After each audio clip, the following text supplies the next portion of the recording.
राधे राधे मेरे सभी प्यारे विद्यार्थियों। लास्ट क्लास में हमने आर्टिकल्स डिस्कस किया था।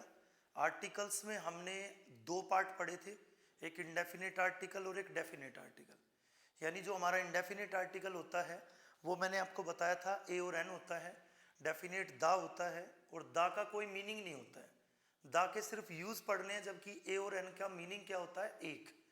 तो आज हम दा का उससे आगे का पार्ट पढ़ेंगे। हमने दा के 3 से 4 यूज पढ़े थे, आप लास्ट वीडियो में चेक कर सकते हो, वहां से पढ़ सकते हो। तो आज हम उससे आगे पढ़ने जा रहे हैं दा का यूज।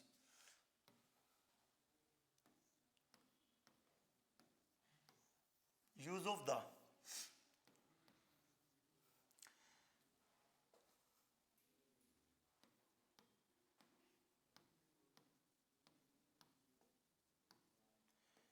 लैंग्वेज मतलब भाषा। किसी भी भाषा के पहले हम कभी दा का यूज नहीं करते हैं। कोई भी भाषा हो उसके पहले हमें दा का यूज नहीं करना है। एक बार यूज करके बताता हूं किस तरह से। जैसे अगर मैं लिखता हूं I can speak the English, तो इस सेंटेंस में हमारा जो एरर होगा वो एरर पार्ट होगा द, क्योंकि किसी भी लैंग्वेज से पहले, इंग्लिश यहाँ पर एक लैंग्वेज है और लैंग्वेज से पहले हम द का यूज नहीं कर सकते। इट मीन्स यहाँ पर एरर पार्ट होगा हमारा द।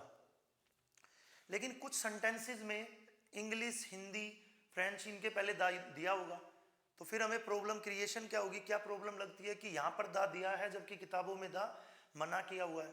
तो उसको भी समझिए वो किस तरह से यूज किया होता है। जैसे हम लिखते हैं यहां पर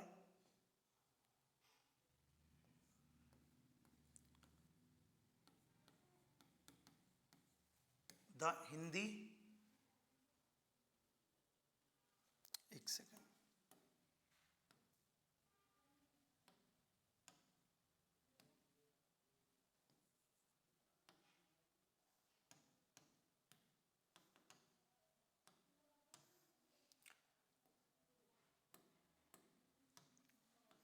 चलो भाई थोड़ा अभी कम ही जानते हैं हम डिजिटल बोर्ड के बारे में, तो इसको रहने देते हैं। दूसरा सेंटेंस समझिए। जैसे हमने लिखा है यहां पर I met the English yesterday. I met the English yesterday, इस सेंटेंस में लिखा है इंग्लिश से पहले द आर्टिकल, जबकि ऊपर बताया गया है कि किसी भी लैंग्वेज से पहले द का यूज नहीं होगा। तो दोनों सेंटेंस में कुछ ना कुछ अंतर जरूर है, तभी यहां पर द का यूज किया जा रहा है। तो एक बार अंतर को समझने की कोशिश करेंगे सभी। यहां पर जो इंग्लिश है, इंग्लिश से पहले जो द दिया हुआ है, इसका मतलब यहां पर इंग्लिश बोलने वाले लोग, यानी कि हम बात कर रहे हैं अंग्रेज, यानी कि जो अंग्रेजी भाषा बोलते हैं, जो कि इंग्लिश भाषा बोलने वाले लोग। तो इंग्लिश पीपल की बात कर रहा हूं मैं, यानी कि इंग्लिश बोलने वाले लोगों की बात कर रहा हूं मैं। जब भी किसी भाषा से पहले दा का यूज होगा तो वो उस भाषा को बोलने वाले लोग मान लिए जाने। जैसे मैं मिला कल, किससे मिला, इंग्लिश भाषा से थोड़ी ना मिला। मैं मिला किससे, जो इंग्लिश बोलते हैं उन लोगों से। इट मीन्स यहां पर दा का यूज ठीक है लैंग्वेज से पहले, जबकि ऊपर बताया गया कि दा का यूज गलत है। तो आज से याद रखना है कि किसी भी लैंग्वेज के पहले दा है तो गलत है, अगर उस लैंग्वेज का यूज वहां पर लैंग्वेज की तरह ही हुआ तो। और अगर उस लैंग्वेज के पहले दा आया है लेकिन उसका यूज वहां पर नागरिकता यानी कि अपनी सदस्यता बताने के लिए किया जा रहा हो, तब वहां पे आप दा का यूज कर सकते हो। तो इससे आगे बढ़ते हैं। इससे आगे दा के लिए एक बार और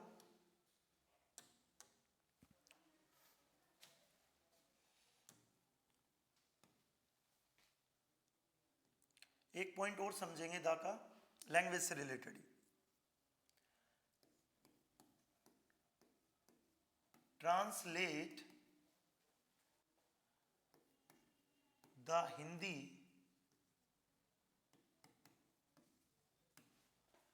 इनटू द इंग्लिश। अगर कभी भी हमारी किसी भाषा के पहले आपको दा दिखे तो आपको मैंने अभी बताया कि उस भाषा को भाषा नहीं मानना है, बल्कि उस भाषा को बोलने वाले लोग मानना है। लेकिन यहाँ पर दा दोनों केस में ठीक है, यानी कि हिंदी से पहले भी ठीक है, इंग्लिश से भी पहले ठीक है, और दोनों यहाँ पर सेंस भी किसकी दे रहे हैं, एक भाषा की। यानी हिंदी भी यहाँ पर एज अ लैंग्वेज यूज की गई है और इंग्लिश भी यहाँ पर एज अ लैंग्वेज यूज की जा रही है, यानी दोनों लैंग्वेज की तरह यूज हुई है।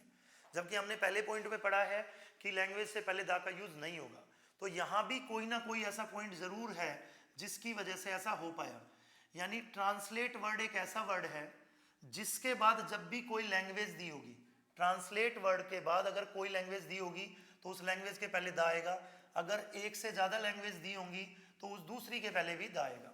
यानी कि ट्रांसलेट वर्ड के बाद जब भी कभी लैंग्वेज दी होगी उस लैंग्वेज से पहले हमें दा का यूज करना होगा। आई होप यहां तक समझ आया होगा। एक लास्ट पॉइंट और बचता है इसी का, ध्यान दीजिए उस पर भी।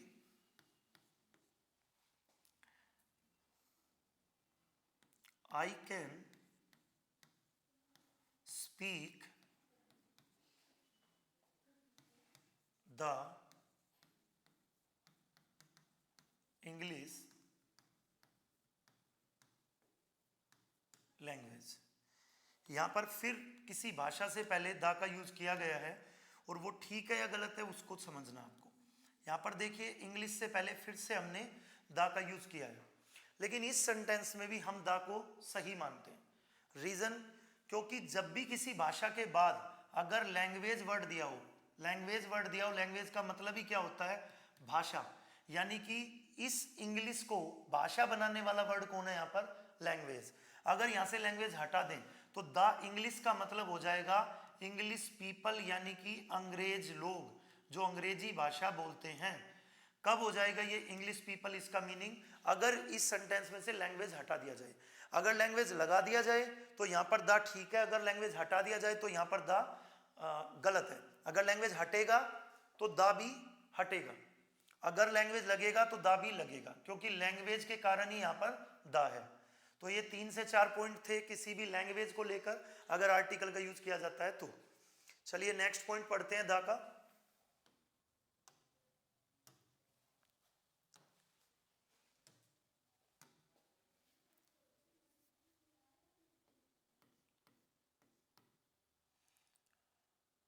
I play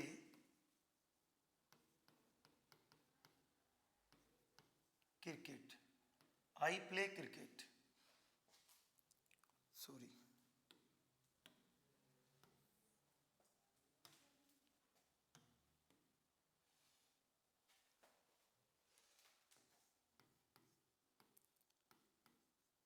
I play the cricket.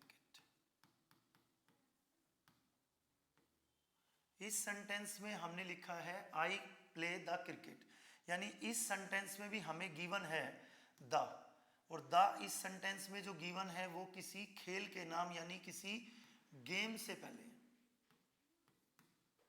तो एक बार यहां पर ध्यान देंगे सभी, हॉकी, क्रिकेट एक्सेट्रा, यानी कोई भी खेल का नाम हो, उस खेल के नाम से पहले हम दा का यूज नहीं कर सकते। किसी भी खेल के नाम से पहले दा का यूज आपको नहीं करना है, गलत मानते हैं। लेकिन अगर आप यहां पर दा का यूज कर रहे हैं क्रिकेट के पहले, तो इस दा को तो हमने मान लिया गलत। लेकिन अगर कभी आपका सेंटेंस इस तरह दिया हो, जैसे hockey of Goa is good, यानी इस सेंटेंस में भी हमें किसी खेल का नाम दिया गया है हॉकी, लेकिन ये जो हॉकी दिया गया है ये किससे रिलेट किया गया है, गोवा से। यानी कहाँ की हॉकी अच्छी है, कहाँ के लोग हॉकी अच्छा खेल रहे हैं, तो वो हॉकी खेल रहे हैं गोवा के लोग। यानी किसी भी स्थान के नाम के साथ अगर किसी खेल का नाम दिया गया हो तो उस खेल के नाम से पहले आपको दा का यूज कर देना है। यानी यहां पर दा ठीक है, लेकिन यहां पर दा को हमें गलत मानना है। तो ये एक खेल के नाम से रिलेटेड क्वेश्चन था, अक्सर पूछे जाते हैं ऐसे क्वेश्चन। फिर दोबारा एक बार रिपीट कर देता हूं, किसी भी खेल का नाम, यानी इस सेंटेंस में खेल का नाम है हॉकी, अगर किसी स्थान के नाम के साथ जुड़ा हो, स्थान का नाम है यहाँ पर गोवा, तो आपको उस खेल के नाम से पहले दा लगाना सही है, यानी कि उसको ठीक मान लिया जाएगा। चलिए इससे आगे बढ़ते हैं।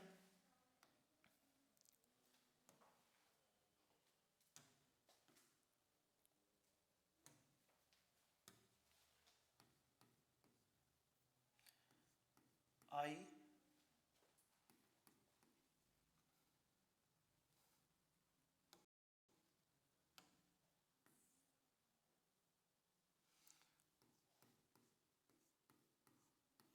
took the dinner। Once again यहाँ पर वही वर्ड यानी कि दा का यूज किया गया है, और दा का यूज जो किया गया है वो डिनर से पहले।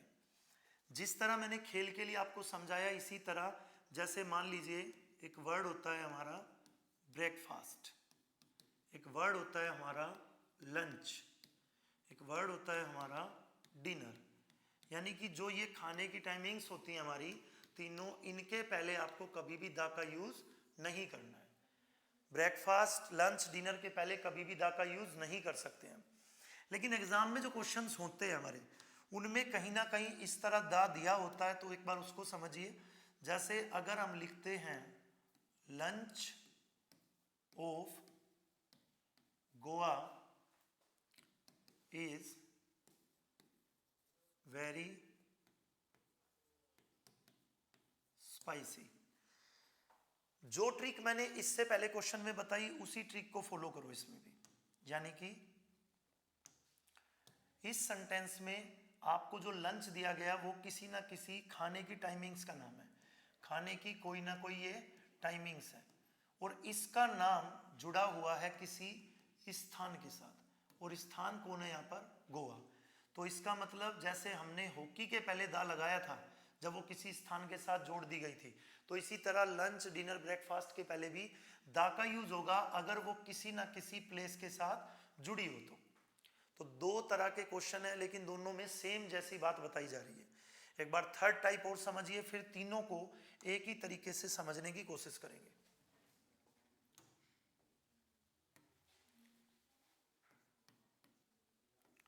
आई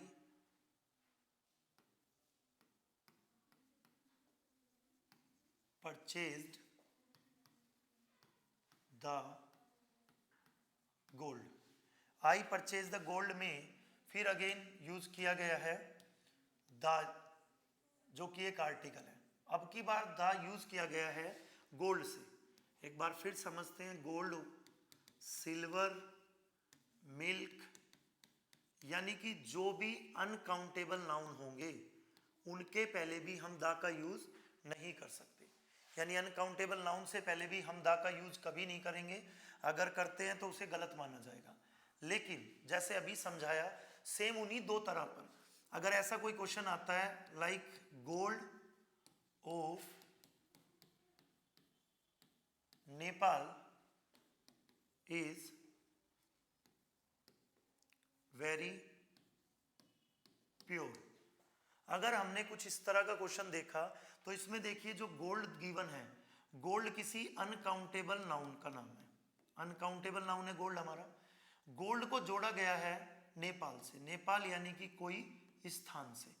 अगर किसी स्थान के साथ इसको जोड़ा जाएगा तो जैसा कि दोनों टाइप के, इससे पहले दोनों टाइप में मैंने क्या बताया है कि पहले वाले नाउन से पहले दा का यूज कर दिया जाएगा। यानी कि गोल्ड, सिल्वर, मिल्क से पहले दा का यूज कब किया जाएगा? जब वो किसी स्थान के साथ जोड़ दिया जाए। एक और क्वेश्चन इसी तरह का समझिए, जैसे अगर हम बोलते हैं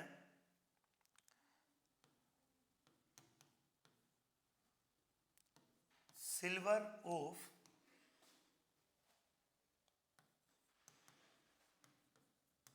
अमेरिका इज वेरी गुड,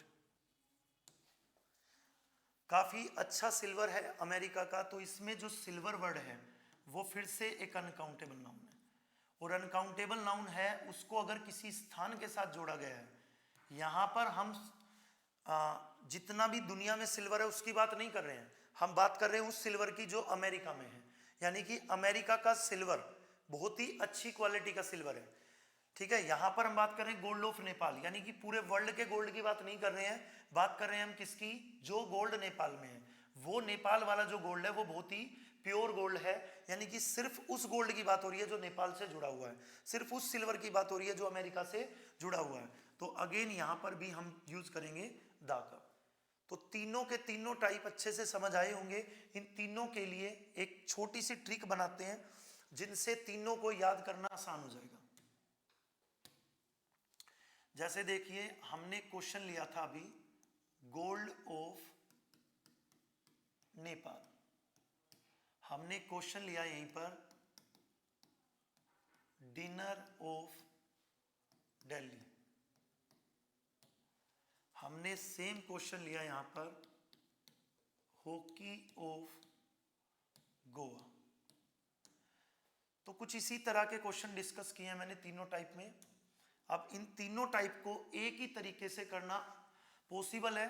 ध्यान से समझना, जो गोल्ड है यहां पर वो एक नाउन है, नाउन के बाद गिवन है ऑफ, ऑफ के बाद फिर से नेपाल आया, नेपाल यानी एक स्थान, और name of the place person thing को हम क्या बोलते हैं, नाउन, यानी व्यक्ति वस्तु स्थान के नाम का को क्या कहा जाता है, संज्ञा, संज्ञा यानी नाउन। तो नेपाल भी यहां पर क्या है, एक नाउन। तो एक ट्रिक बनती है यहां पर कि अगर कभी भी किसी क्वेश्चन में ये सिचुएशन क्रिएट हो जाए, noun plus of plus noun, noun plus of plus noun का केस जब भी होगा तो आपको उस केस में हमेशा पहले वाला जो नाउन होगा उस पहले वाले नाउन से पहले दा का यूज कर देना है। हमेशा किससे पहले करना है यूज, जो पहले वाला नाउन होगा, यानी जो फर्स्ट नाउन होगा। नाउन के बाद अगर ऑफ आ जाए, ऑफ के बाद फिर से नाउन आ जाए, फर्स्ट नाउन के पहले हमें दा का यूज करना है। आप सभी क्वेश्चंस में देख सकते हो, जो मैंने अभी तीनों टाइप के क्वेश्चन पढ़ाए हैं उन तीनों में गोल्ड एक नाउन है, उसके बाद ऑफ है, ऑफ के बाद फिर नेपाल एक नाउन है, इसीलिए हमने गोल्ड से पहले दा लगाया। डिनर एक नाउन है, उसके बाद फिर ऑफ आया, ऑफ के बाद फिर एक नाउन है यानी दिल्ली, तो हमने पहले वाले नाउन से पहले फिर दा लगाया। हॉकी एक नाउन है, नाउन के बाद ऑफ आया, ऑफ के बाद फिर गोवा नाम का एक नाउन आया, यानी हमने पहले वाले नाउन से फिर दा पहले लगाया। यानी अगर ये सिचुएशन कभी भी क्वेश्चन में बन जाए तो आपको रटना पड़ेगा ही नहीं कि अनकाउंटेबल काउंटेबल, ऐसा कुछ नहीं रटना पड़ेगा। आपको सिर्फ ये चेक करना है कि noun plus of plus noun का केस है तो फर्स्ट नाउन से पहले हमें दा का यूज कर देना है। तो यहां तक सब क्लियर होगा। इससे आगे बढ़ते हैं, एक टाइप और क्लियर करते हैं इसका।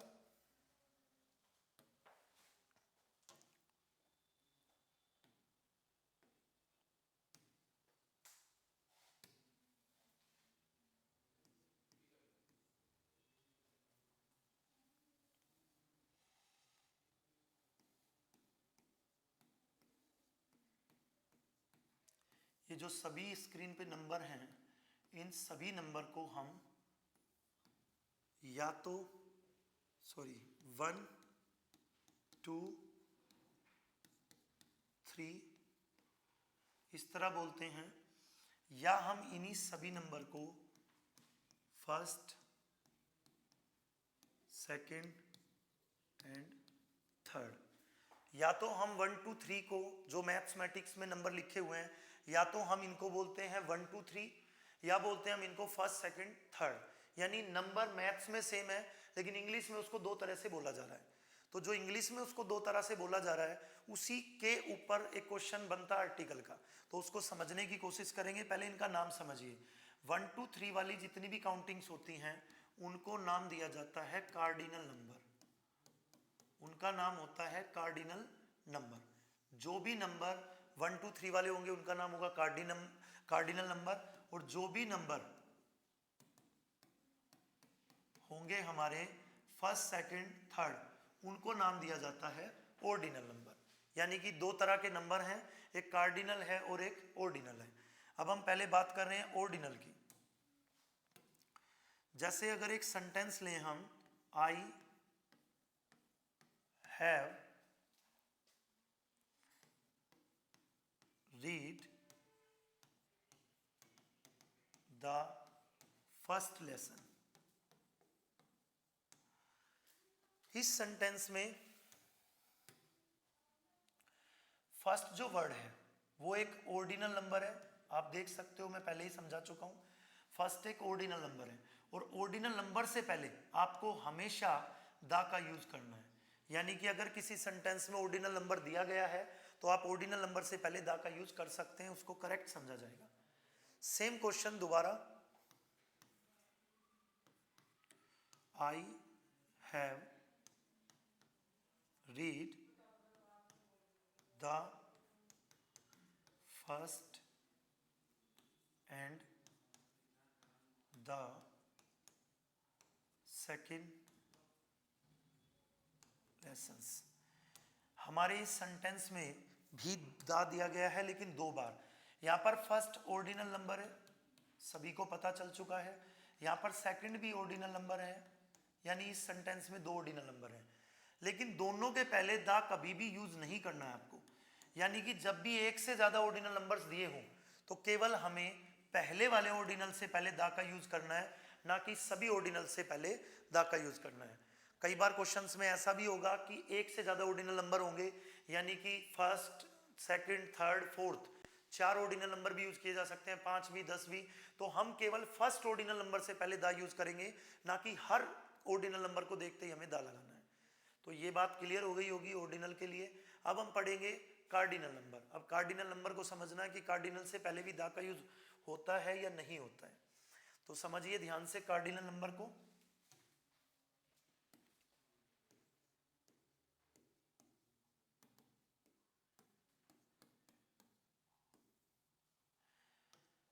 हमारा जो कार्डिनल नंबर है आपको पता ही है, 1, 2, अभी मैंने डिस्कस किया, 3, ये सभी हमारे कार्डिनल नंबर होंगे।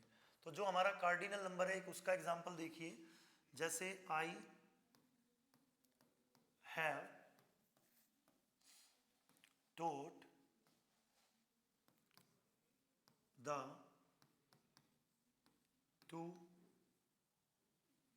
सन्स। तो यहां पर जो हमारा 2 वर्ड है वो एक कार्डिनल नंबर है। 2 वर्ड एक कार्डिनल नंबर है, जिस कार्डिनल नंबर से पहले हम दा का यूज नहीं कर सकते। इट मीन्स ऑर्डिनल नंबर से पहले दा का यूज होगा, कार्डिनल नंबर से पहले दा का यूज नहीं होगा। अगेन एक सेंटेंस और डिस्कस करते हैं इसी पर। आई हैव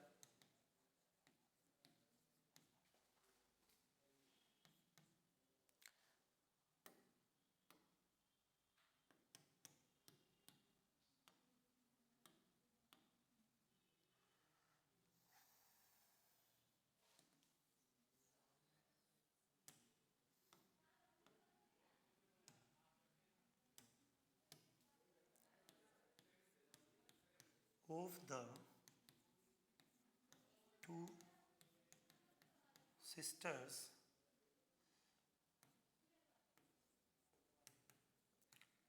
Riya is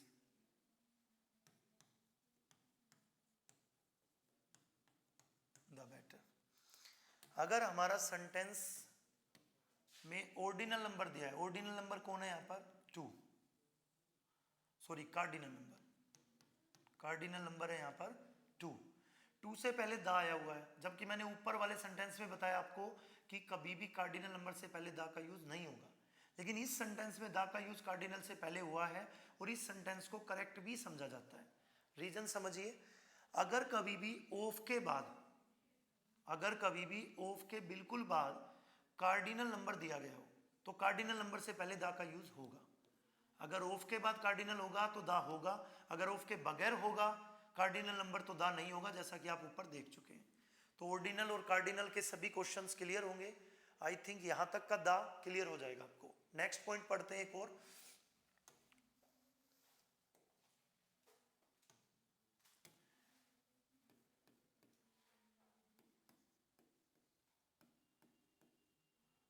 बात करते हैं डिग्रीज की। जो डिग्रीज होती हैं हमारी वो 3 टाइप की होती हैं, सुना ही होगा, पॉजिटिव, कंपैरेटिव एंड सुपरलेटिव। जैसे कि पॉजिटिव की बात करूं तो एक एग्जांपल लेते हैं गुड, एक एग्जांपल यहां पर भी बेटर, एक एग्जांपल यहां पर भी बेस्ट। यानी कि जो हमारी 3 डिग्रीज हैं, ये 3 डिग्रीज कहलाती है, और डिग्रीज ज्यादातर आपको एडजेक्टिव के चैप्टर में मिलेंगी, जो डिग्रीज यानी कि क्वालिटी बताने वाले वर्ड्स। तो ये सभी वर्ड्स क्वालिटी बता रहे हैं, और ये क्वालिटी बता रहे हैं अकॉर्डिंग टू स्ट्रेंथ, यानी अकॉर्डिंग टू संख्या। ये एडजेक्टिव के चैप्टर में क्लियर करूंगा ये सभी बातें। फिलहाल ध्यान दीजिए आप डिग्रीज से जो दा का यूज है। एक पॉजिटिव डिग्री है जिसके पहले दा का यूज कभी नहीं होगा, यानी कि मैं यहां पर दा की बात ही नहीं कर रहा हूं।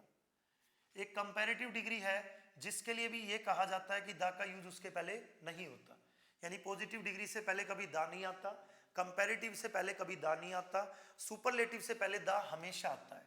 ऐसा अक्सर हमें बताया जाता, हमने पढ़ा है, सुना है। लेकिन आज एक चीज और सीखनी है कि कंपैरेटिव से पहले भी दा का यूज हो सकता है। तो एक बार कंपैरेटिव का एग्जांपल समझेंगे पहले। Ram is better than Shyam. इस सेंटेंस में हमारी कंपैरेटिव डिग्री है बेटर, तो हम यहां पर बेटर से पहले कभी भी दा का यूज नहीं कर सकते। जैसा कि मैंने ऊपर बताया अभी कि 3 डिग्रीज होती हैं, 3 डिग्री में एक डिग्री का नाम है कंपैरेटिव डिग्री। कंपैरेटिव डिग्री से पहले दा का यूज नहीं होगा। लेकिन कुछ एग्जाम में क्वेश्चंस होंगे जिनमें दा का यूज किया जाएगा कंपैरेटिव के पहले भी, तो वो आपको कंफ्यूज करेंगे। इससे पहले उसको समझिए। Of the two sisters Riya is the better. Same अभी मैंने क्वेश्चन लिखा था यही वाला, तो इस क्वेश्चन में हमने 2 बार दा को देखा है। जैसे कि एक दा यहां पर यूज हुआ है, अभी मैंने समझाया था कि कार्डिनल नंबर अगर किसके बाद आ जाए, ऑफ के बाद, तो उस कार्डिनल से पहले दा का यूज होता है। तो ये दा तो हम पढ़ चुके हैं। अब बात करेंगे हम किसकी, कंपैरेटिव डिग्री की। तो हमारा जो कंपैरेटिव डिग्री है, यहां पर कंपैरेटिव डिग्री है हमारा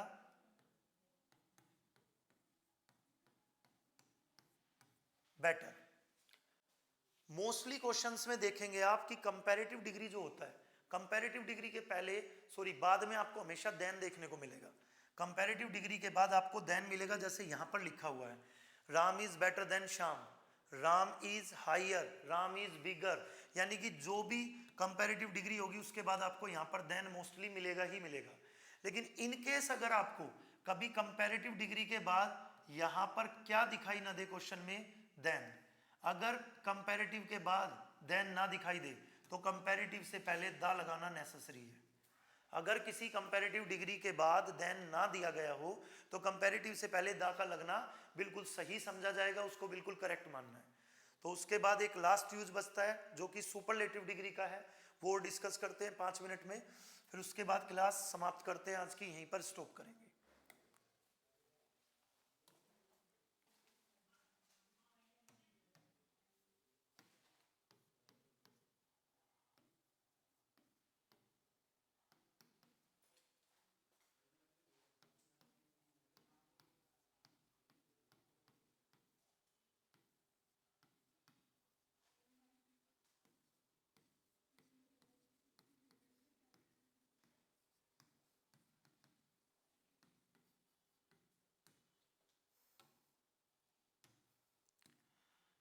हमारे इस सेंटेंस में बात सबसे पहले हमारे सब्जेक्ट की हुई, यानी कि हमारा सब्जेक्ट है यहाँ पर राम। हमारा सब्जेक्ट को बेस्ट बताया जा रहा है, एक बेस्ट बॉय है राम। किस में से बेस्ट है वो, ऑल ऑफ माई स्टूडेंट्स, यानी मेरे जितने भी स्टूडेंट्स हैं ना उन सभी में से सबसे अच्छा, सबसे बेस्ट जो लड़का है उसका नाम है राम। यानी कि इस सेंटेंस में जो ये बेस्ट है, जिस वर्ड का एंड किस पर हो रहा है, EST पर, हम उसको यहां पर मानने वाले हैं सुपरलेटिव डिग्री। डिग्रीज कितने टाइप की होंगी, 3 टाइप की। First positive degree, second comparative degree, third superlative degree. Superlative degree की एक मोटी पहचान हमें क्या याद रखनी है कि मोस्टली सुपरलेटिव डिग्री का एंड EST पर होगा। तो EST पर अगर एंड होता है तो उसे सुपरलेटिव मान लेना, और सुपरलेटिव से पहले आपको दा का यूज करना ही करना है। तो यहां पर दा तो आएगा ही आएगा। बस दो जो डिग्री होती हैं पॉजिटिव और कंपैरेटिव, उनमें थोड़ी प्रॉब्लम आती है बच्चों को कि कभी भी पॉजिटिव से पहले और कंपैरेटिव से पहले क्या नहीं आता, द। जबकि आज मैंने आपको समझाया कि कंपैरेटिव के पहले भी द आ सकता है अगर किसी कंपैरेटिव के बाद देन ना दिया गया हो तो आई होप यहाँ तक आपको समझ आ गया होगा। यहाँ पर एक पॉइंट और ऐसा है समझने का जिसमें बच्चों को बहुत कंफ्यूजन होती है। ये चीजें तो देखकर बच्चा आ जाता है, करेक्ट करके आ जाता है। एक यहाँ पर पॉइंट ऐसा होता है जिसमें बहुत बार एरर बनता है लेकिन उनको पता नहीं होता बच्चों को क्या एरर है। जैसे देखिए यहाँ पर ऑफ भी हो सकता है और यहाँ पर कभी कभी एग्जाम में इन भी दिया जाता है, यानी Ram is the best boy in my class या Ram is the best boy of all my students, यानी इन भी और ऑफ भी दोनों दिए जाते हैं। तो इन दोनों में से हमें किसको सही मानना किसको गलत, या क्या दोनों ही सही होंगे वो समझ लेते हैं। ऑफ का यूज तब होगा जब ऑफ के बाद प्लूरल नाउन गिवन होगा, यानी ये ऑफ के आने की वजह यहां पर प्लूरल वर्ड है। प्लूरल वर्ड कौन है, ऑल माई स्टूडेंट्स, तो स्टूडेंट्स है यानी प्लूरल वर्ड है तभी यहां पर ऑफ है। अगर यहां पर लिखा होता, जैसे लिखा होता Ram is the best boy और बेस्ट बॉय के बाद यहां पर अगर लिखा होता इन माई क्लास, तो जो इन माई क्लास है यानी यहां पर इन आने का जो कारण है वो कारण ये है कि जो क्लासरूम है वो एक ग्रुप है, यानी कि वो एक क्लासरूम एक ग्रुप है, ना कि वो प्लूरल वर्ड है। अगर यहाँ पर एक ग्रुप आ जाए तो आपको यूज करना है इन, और अगर यहाँ पर प्लूरल वर्ड आ जाए तो आपको उससे पहले यूज करना है ऑफ। इस पर बच्चे ध्यान नहीं देते हैं, इसमें से भी बहुत एरर बनते हैं क्योंकि हमें आदत पड़ चुकी है कि EST वाला वर्ड देखा हम उसको मान लेते हैं सुपरलेटिव, और सुपरलेटिव से पहले हमेशा क्या लगा देते हैं द। उसके अलावा हमें लगता है इसमें कोई एरर होगा ही नहीं। तो आज के लिए इतना ही काफी है। एक क्लास या दो क्लास और हम लेंगे आर्टिकल्स पे, यानी कि द आर्टिकल पे। फिर इसके बाद जो मैंने एक अपनी वीडियो में डाला था कि a mirror of common error Ashok Kumar की बुक से, फिर इसके क्वेश्चन सोल्व करेंगे हम, जो कि एक अच्छे लेवल की बुक मानी जाती है। अशोक कुमार की बुक एक स्टैंडर्ड बुक है, यानी कि एग्जाम को बहुत ही ज़्यादा मैच करते हैं क्वेश्चंस जो उसमें से लिए जाते हैं। तो हम कोशिश करेंगे कि इस पूरी शीट को पढ़ने के बाद, पूरे चैप्टर को पढ़ने के बाद, इसके बाद एक पूरी शीट डिस्कस करूंगा a mirror of common error की। और उसके अलावा भी बहुत सारी बुक से क्वेश्चन लिए जाएंगे जो अक्सर पूछे जाते हैं आर्टिकल बेस्ड। बीच बीच में कुछ इस तरह के टॉपिक्स भी डिस्कस करेंगे, जैसे एक टॉपिक डिस्कस किया मैंने ऑफ वाला कि सेकंड नंबर पे ऑफ आ जाए। ऐसी बहुत सारी बातें हैं इंग्लिश में, सिर्फ ऑफ ही नहीं है, ऐसी बहुत कुछ चीज़ें हैं जिनको देखकर इजीली हम अपना पेपर क्लियर कर सकते हैं। तो आज के लिए इतना ही काफ़ी है। आई होप समझ आया होगा सबको अच्छे से। राधे राधे।